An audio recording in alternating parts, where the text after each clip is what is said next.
Welcome to the podcast. I'm David Stewart, Editor-in-Chief of Tax Notes Today International. This week, Top 2024 Tax Cases, Part 3. We're back this week with the last part of our 2024 Tax Cases series.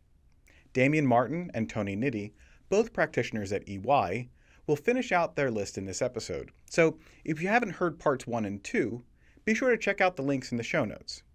As with the other two episodes, this one will be available to watch on YouTube. All right, let's go to that discussion.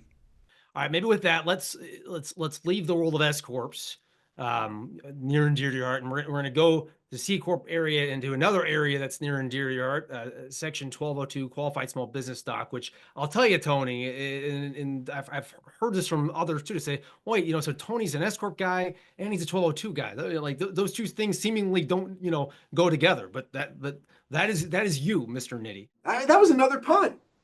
Was it a pun? I don't know. Am I finding puns where there weren't? I don't know. Was that a you pun about our case that we're talking about? But no, we have federal claims court decision in as Zhu et al. Versus the United States, came out last March, and it really looked at these finer points of 1202, right? What happened here? And again, what are these nuances that we need to be paying attention to? First things first, this case is a blessing to anybody who works in 1202. Right, because what it tells us is that the days of like the Wild West of clients just being able to potentially say, yeah, trust me, it's QSBS, right? Like clearly we have some burdens of proof, and so that's what I really enjoy about this. Let's not bury the lead. Section 1202, what does it do? It is a very powerful provision, right? It says that a non-corporate shareholder can exclude from their federal taxable income up to 100% of the gain from the sale of qualified small business stock that has been held for more than 5 years.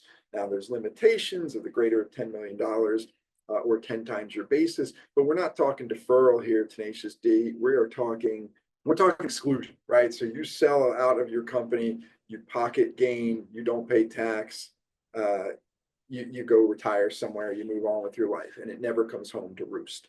And so it's really powerful. It has been one of the more fascinating things in my career to watch the evolution of 1202, where 7-8 years ago, nobody had even heard about it. And now every PE firm, right, everyone's planning into 1202. They're being proactive. They want to make sure they get these benefits on the back end. Unbelievably powerful. However, this case right here, right, every decision in 1202 is a landmark decision because there are no 1202 cases, right? This is now the second case in 32 years under 1202. We've got maybe 11 private letter rulings, and we've got one case under a companion provision 1045. But when a case comes out under 1202, we stop and we pay attention, right? Because we just don't see these. And what I love about this case, as I alluded to before, is once the public kind of realized, once the corporate rate dropped to 21%, that, hey, we can be a C Corp, we can benefit not only from 21% rate, but this exclusion, because as we'll see, to be QSBS, it is strictly the domain of a C Corp. You have to be a C. What we had was an era where people just kind of thought, hey, to be QSBS means I got to hold stock in a C Corp for 5 years, and then I'm good to go. And this case really confirms for us that you better have your ducks in a row, right? And as somebody who puts ducks in a row for a living for people under 1202, right? I write opinion letters, I do memos, things like that. This is nice to know because, yes, sometimes when people say, oh, I'm pretty good, I'm comfortable. And it's like, man, I know all the requirements that it takes for stock to be QSBS, and there's a lot here, and we should probably prove out some math. This case we get to put it in our pocket now and say, if you don't want to believe me, right, believe the court, because look at what they told us here. And so what this really drives into, D, is fine, we get to exclude gain from QSBS held for more than 5 years, but part of it is, kind of just low-hanging fruit about the holding period, but part of it is, what does it mean to be QSBS?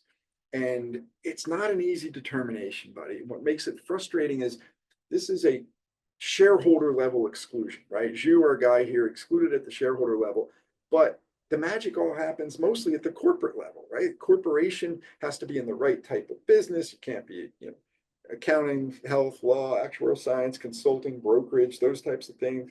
So you have to be in a qualified business. You've got to have your assets deployed in that qualified business. There's just most of the tests are going to happen at the corporate level, and yet you have this disconnect where the exclusion is claimed. So it makes it really tricky. So Zhu was an attorney.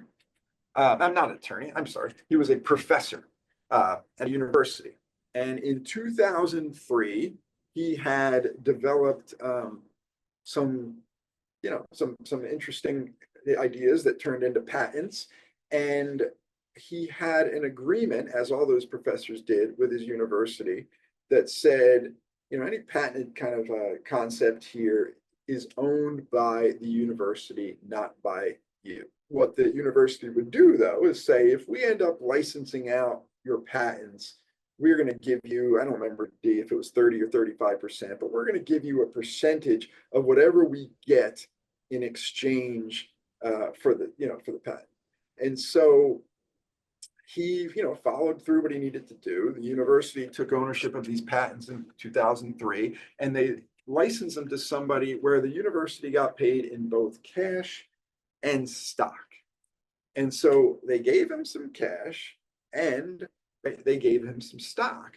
I'm sorry, they did not give him the stock yet. The idea was that the stock gets held back until he leaves the university's employ. Like, that was the whole idea.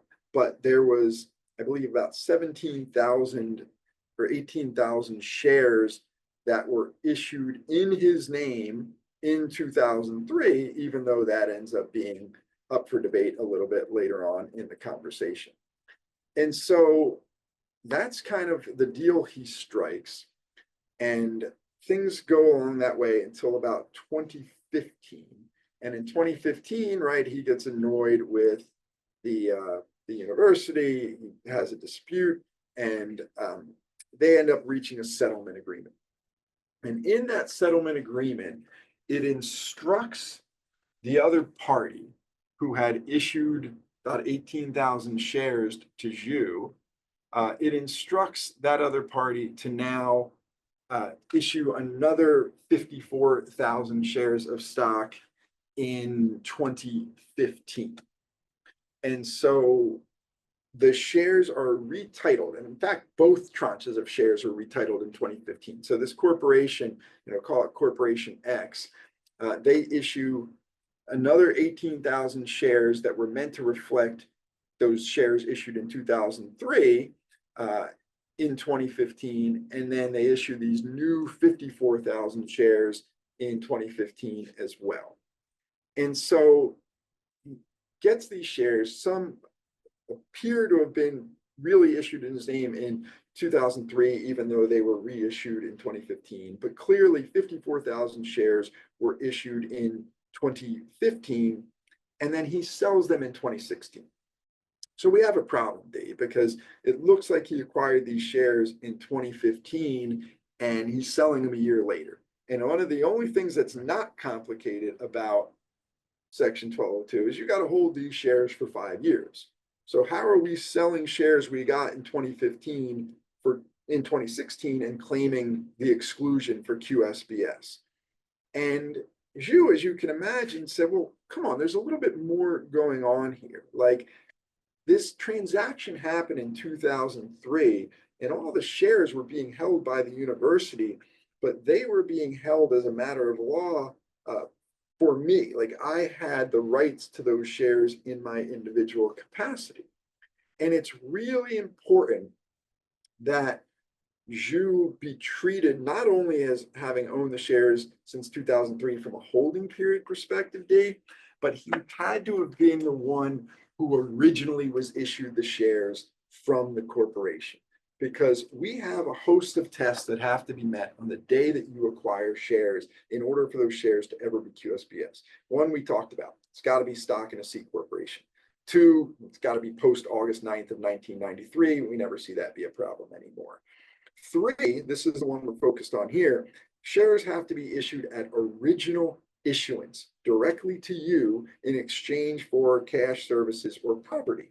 And so if the shares were issued to the university and then, in the university's name, and then the university passed them on however they do as compensation, for example, to Zhu, he would not satisfy this original issuance requirement. And so even if we ignore the holding period situation for a moment, if those shares were not always kind of in Zhu's name and he was the true owner of them, if they passed through the university, it's not going to do him any good. As we like to say in the 1202 space, like once somebody has QSBS, don't transfer them anywhere unless we tell you it's okay, right? Because shares can't move around freely and retain their QSBS status. I think a frequent problem we run into, and you might even see, is someone who owns what might be QSBS in their individual capacity, and they drop it into a family limited partnership and think that that's fine. It's not fine. That partnership did not acquire the shares at original issuance. We just killed the QSBS qualifications. Yeah. And so Zhu had to come in. If he was going to have a fighting chance, he was going to have to argue not only were the shares issued in 2003, but they were issued directly to him, and the university was just kind of holding them as a conduit, if you will. But the court just kind of looked at that and said, look, there's no evidence that you own the benefits and burdens of those shares of stock from 2003 to 2015, right? So whether we want to look at it as the shares were newly issued to you in 2015 or from the university, or whether they were just issued directly to you in 2015, you're either going to fail the original issuance test because they passed through the university, or the holding period test because they were newly issued to you in 2015. So either way, those 54,000 shares are not going to work out. But then the court had to acknowledge that it certainly appears like there's a genuine dispute here that the original 18,000 shares were issued to you in 2003 directly, right? The piece that he got kind of up front in this whole situation. And so no reason they can't be QSBS, right? Because we got them back in 2003. That's more than 5 years ago. And they were originally listed in your name. And so we're at peace with both the original issuance requirement and we are at peace with this 5-year holding period. The issue is there's other requirements that have to be satisfied, right? Mm-hmm. And the one that causes us a lot of trouble in this space is that at the time you acquire stock in a corporation that you hope to be QSBS, we have to take a snapshot of the corporation's history from the moment of formation through the moment immediately after the stock was issued. And at no point during that time span could the corporation have had tax basis of its assets in excess of $50 million, right? So if there's a Series B raise and assets go to $51 million, and then the assets, they spend a bunch of it and someone else comes in when the assets are below 50 again, doesn't matter. Once you tick over 50 million, you are tainted forever. And so we always have to keep track of this 50 million test and make sure that we're getting in at a time when the assets have never been above 50 and aren't above 50 immediately after we get our stock. And so they said to Zhu, and this is the part that everybody out there listening should take note of, is they said, fine, you want to, be able to argue that your 2003 shares were acquired at original issuance, and they probably were, and that they had a 5-year holding period, and they certainly did.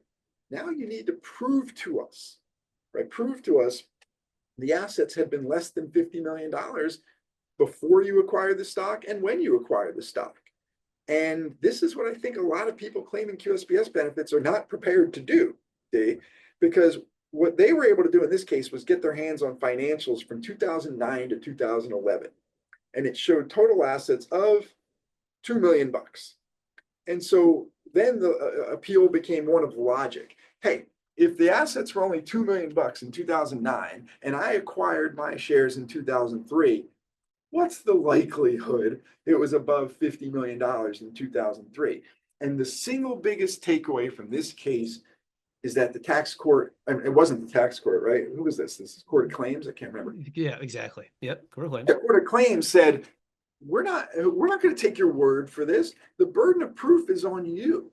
And they, IRS even came in and argued and said, you're giving us from financials from 2009 and 10 and 11. What happened in 9, 10, and 11, right? We had a financial crisis. Like, who knows, maybe all the assets bottomed out. You need to establish for us that back in 2003, all the way back to formation, the assets of this company were less than 50 million if you want QSBS status.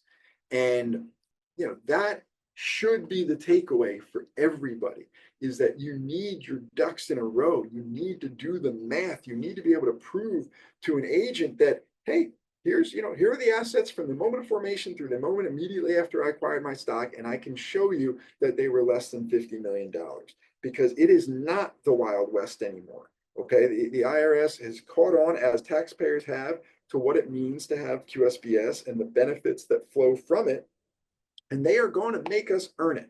If we have learned nothing else in our time in the tax law, Damien, it's that exclusion provisions are going to be interpreted narrowly. And we are seeing this here in the Zhu case. And so it's funny. It's a case that at first blush, you're like, it's about holding period. It's not all that meaningful. But then when you look at this 50 million test and what they were not willing to do for the taxpayer, you're like, this is meaningful. This tells us that we do need, the burden of proof is on us to to satisfy the standard that we have QSBS in our hands. Yeah. Well, and to harken back to your point earlier about kind of where this exclusion, and again, you didn't get a full wholesale exclusion, right? You got to pay attention, and you also know there's going to be some hoops and some finer points to get through. But who's taking this exclusion? Well, it's the taxpayer at that individual tax return, right? And is a guy that signs individual tax returns. You feel like maybe you're the bad guy sometimes to say, like, well, how do we know how much documentation do we have? And this is really, I think it's, again, an important lesson and being careful about that, but it's also helpful because, again, and not to say in a fearmonger sort of a way of, let's talk about all the bad things that can happen. But again, I look at it as the constructive, well, hey, let's make sure we do, to use your term, have our ducks in a row, because I got to get comfortable just like you do as the guy signing your return, right? That we qualify, so that we can lock up and make sure we really have your exclusion nailed down. Yeah, and like I said, that's why tax advisors should look at this case kind of as a blessing, because you can get put in some really tough situations, right? Because shareholders will say, hey, I got friends who are the other shareholders and they claim the exclusion, right? Or I sold some of this stock 2 years ago and my preparer then claimed the exclusion. And, why are you giving me a problem with it? And it's then that you say, hey, we need that visibility into the corporation's books. And they say, I'm not going to get that visibility. I don't have that transparency. And these are challenges that we live in. They're not wrong. When a shareholder client says, I can't prove the assets are under 50 million. Without some buy-in from the corporation, you're really stuck between a rock and a hard place. And these are all the things that make 1202 challenging. But what I would tell people, shareholders, I'm not even talking to tax advisors, is if you're selling and you think you have QSBS, there's going to be more of you. There's going to be other people who are selling in that same company. And so somebody needs to explain to the corporation that just from an investor relations perspective, may be worth getting this study done so that everybody can have some degree of certainty as to what they're actually selling and whether it's QSBS. That's right. All right. Well, let's get to our sixth case here, final case. We're going to head back over the tax court, right? This is Stead versus Commissioner. It's a bench opinion, actually, and it deals with the doctrine of constructive receipt. You're kind of teeing this up, a little related concept there earlier. And I'm going to put a little quote, because Judge Holmes always has some good quotes, and say that, this one's a little bit of a puzzle, we'll say. Again, got to go there and say, let's put the pieces together, Tony. Put the pieces together for us on this whole constructive receipt doctrine and what we had here instead. You are nothing if not reliable with the puns, buddy. First things first, I read a lot of court cases, obviously. I love this stuff. I have no idea what a bench opinion is. It's funny, Tony. I was looking into it. I'm like, what is a bench opinion? I got it, So actually, I went back and you look at there's a guide for practitioners for the tax court, and it's basically it's an oral opinion delivered by the judge in the trial during the trial session, essentially. And then they do anymore, especially again looking back to it, I can tell you since March 1st of 2008, the transcription gets logged into Dawson, and then you can access it and view it there. And hence that's what we're looking at here. So that is your tax court tidbit of the day, right? It's an oral opinion. Well, I knew it was something different because like there's actual like handwritten edits in here, right? So I knew it was something different. I do want to throw a thank you to my former student at University of Denver grad tax, Nathan Sosa, because he's the one who turned me on to this one. And the reason I really like this one is not this case, but a case it cites that we'll talk about. Yep. Discusses a real world issue that was presented to me this year. I love solving real world issues, right? I love when you find a case directly on point. You couldn't find a case more directly on point for the issue I was dealing with than what the Hooper case in this discussion, what it covers. And so pretty darn simple set of facts again, buddy. Got a C corporation. And we have a sole shareholder in the C corporation. And by all accounts, right, Judge Holmes liked the guy, thought he was very reliable, and thought he cared very much about his business. And business was on hard times. And because it was on hard times, this sole shareholder of this corporation, he wanted to make sure that his creditors were paid first. That makes you a good guy. His employees were paid second. That makes you even better, right? And then he was paid last as the shareholder. And so, he was drawing upon a life insurance policy he had just to keep this thing funded. So times were tough. I don't remember the exact facts, but at one point he was like an optometrist, right? He had like he's an optometrist, a long career. Down to one or two. Long story short, he wants everyone else paid before himself. So he does something that I don't know that I've ever seen before. I don't know if you have, but he has the corporation cut checks to him and his wife, for services. And he does all the right things, right? He actually takes out, the federal tax withholding as if he's going to cash the check and recognize income. But a good portion of the checks he doesn't actually sign, right? So that can't actually go out there and do anything with them, even though as the shareholder, he'd be the one signing them. Doesn't actually sign them. And then the majority of the checks he cuts to himself and his wife, even the ones that are signed, he never cashes. He does, interestingly, take a deduction for these amounts at the corporate level, which Holmes just kind of glossed over because corporation was generating such big losses that it was just adding, right? It was just adding to the net operating loss and wasn't going to move the needle on anything. But he was in an interesting place, unless I read this wrong, buddy, and you can tell me. What Holmes was doing is saying, I have to look at whether whether Stead paid tax on too much income at the individual level, because he was actually paying tax as if he had cashed all of these checks. And I got to figure out, did we pay tax on too much? Like, he didn't cash any of them. Some of them weren't even signed, but he was picking up all this income. Do I actually have a situation where he is paying tax on income that he did not receive? And so, do I have that wrong, buddy? I mean, that's what it felt like to me. Yeah. No, which is, again, not what you typically see. And to your point, no, I can't say that I've seen that one, Yeah, look at this. I'm left to decide whether Dr. Stead overstated his and his wife's income on their joint return to the extent that they declared income they never actually received. So, yeah, we're trying to figure out, did he pay too much tax? Right. Go figure. And so what we have here is just a matter of looking at the construction of the statute here. And 451 is going to help us determine when we have taxable income as a cash method taxpayer. And as an individual, we are going to be a cash method taxpayer. And 451 is going to just say that, you have income when cash is received. But then, of course, we're going to have to expand that idea because there's always abusive transactions. And so we go to the regs under 451-1, and it's going to say it's not just when income is actually received. We also have to recognize it if it's constructively received. Great. What does that mean?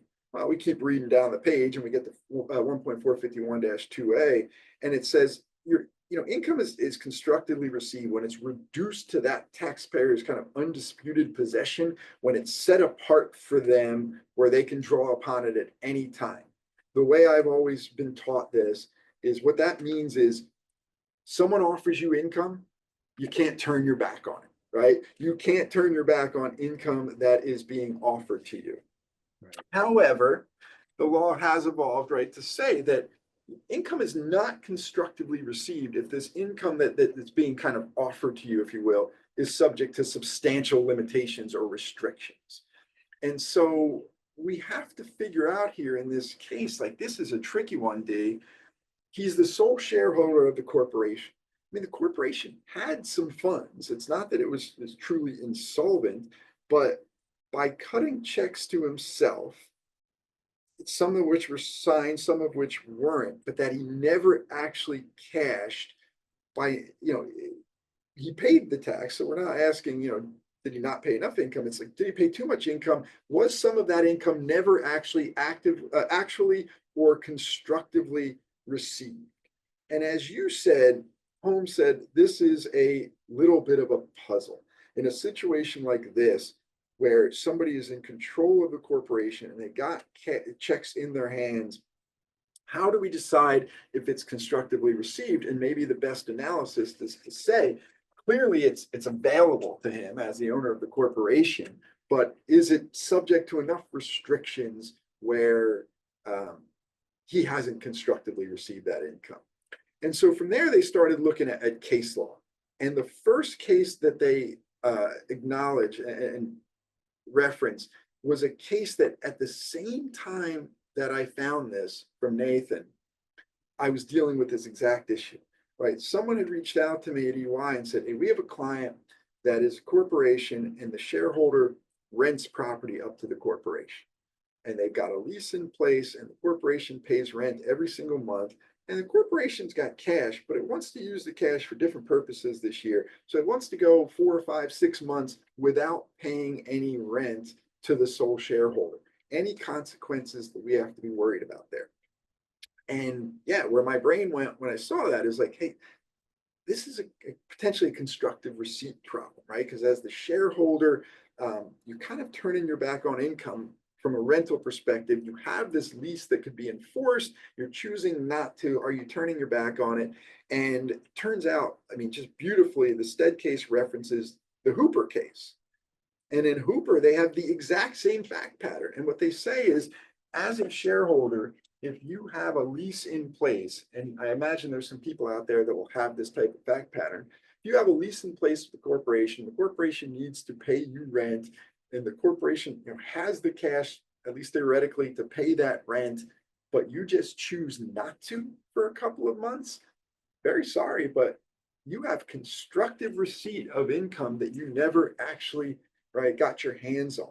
Because the way they analogized it, and I like this, is they said, if someone else that wasn't the shareholder stepped into your legal rights under that lease, you're going to demand that payment, right? You're owed the rent. You're going to ask for the rent. You're only doing this because you're the shareholder, because you have control over whether that rent is paid. And so effectively, because of this legal obligation from this rent, you are turning your back on income. And so I found the Hooper case to be almost as interesting as Stead, in the sense that what are we going to more likely encounter in the real world? Definitely situations where someone's leasing property to a related corporation and they say, you know what, just don't pay me the rent for the next couple of months. Listeners need to appreciate that is turning your back on that income if you have control over that corporation and you have constructive receipt of that income. Then they get into like the more classic cases. One of them was, I think it's Hack. I think it's HAACK, but Hack was something that I think we all kind of encounter maybe like in an accounting class or the tax class, which is like, all right, you cut a check to somebody on December 31st. They don't receive it till January 5th. When is it income to them? And, we have this general rule that once you've got that check in your hand, like assuming there's enough cash in the bank account, right, you've got yourself income regardless of when you decide to cash it. The bigger problem comes in, when is that cash going, or that check going to a related party that controls the corporation? And if the corporation is deducting the payment on December 31st, and you're the one who, kind of determines control over payment of that check, should you have this idea of constructive receipt?